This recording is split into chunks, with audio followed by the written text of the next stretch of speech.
Welcome to The Explainer. Today, we're diving into a question I think a lot of us have wondered about our own families, one that really gets to the heart of who we are.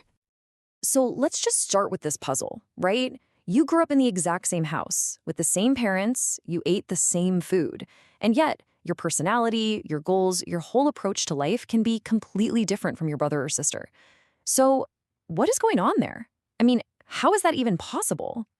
Well, according to evolutionary behavioral scientist Dr. Gad Saad, these differences, they aren't random quirks at all. He argues they're actually a predictable strategy, this kind of elegant solution that's been crafted by millions of years of evolution. Okay, so here's the plan. We're going to start with this sibling puzzle itself. Then we'll look at the two classic roles, the firstborn and the laterborn.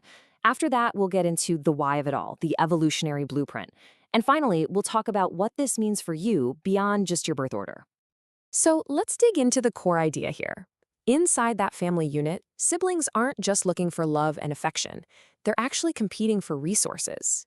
Parental attention, investment, approval. And to do that, they have to carve out their own unique space, their own little niche. At the heart of this whole theory are two totally distinct paths, and it's all determined by when you showed up to the party. As you can see, the firstborn, they tend to defend the way things are, while the laterborn is pretty much wired to challenge it. One becomes the family stabilizer, the other the disruptor. Just think about your own family for a second. Does that kind of ring a bell? All right, let's unpack this, starting with the firstborn. As the first get on the scene, they often become this pillar of the family, right? They're the one carrying the weight of all the traditions and the expectations. So, firstborns tend to go through what our source calls a three-step paradox. First, they get all that undivided parental attention and all the expectations that come with it. This makes them internalize this deep, deep sense of responsibility. But, and here's the paradox, this also creates these hidden burdens, a lot of anxiety, of resistance to change, and this relentless perfectionism. So their greatest strengths, well, they also become their heaviest baggage. And as the grit expert Angela Duckworth puts it, that drive is a total double-edged sword. The very same persistence that makes them so successful can turn into this inability to forgive themselves for the smallest little mistake. That sense of responsibility can just sour into harsh self-criticism. Now, let's flip the coin and talk about the laterborn. They walk into a game that's already started. There's an established player, the firstborn, who's already claimed the top spot. So they've got to play the game a little differently. They can't just win by being dominant. That role is taken. So evolution basically pushes them to develop a completely different toolkit to succeed. To get ahead, they have to be different. This is what's called the born-to-rebel effect. They tend to be more open to new things, more willing to take a chance, and way more likely to use humor and charm to get by. And this quote from Malcolm Gladwell just nails their core strategy. Innovation becomes their go-to response when they're boxed in. They can't just walk through the front door of parental approval like the firstborn did, so they become absolute masters at finding all the side doors. So what's the deeper reason for all this? Why would two totally different personality types pop up in the exact same family?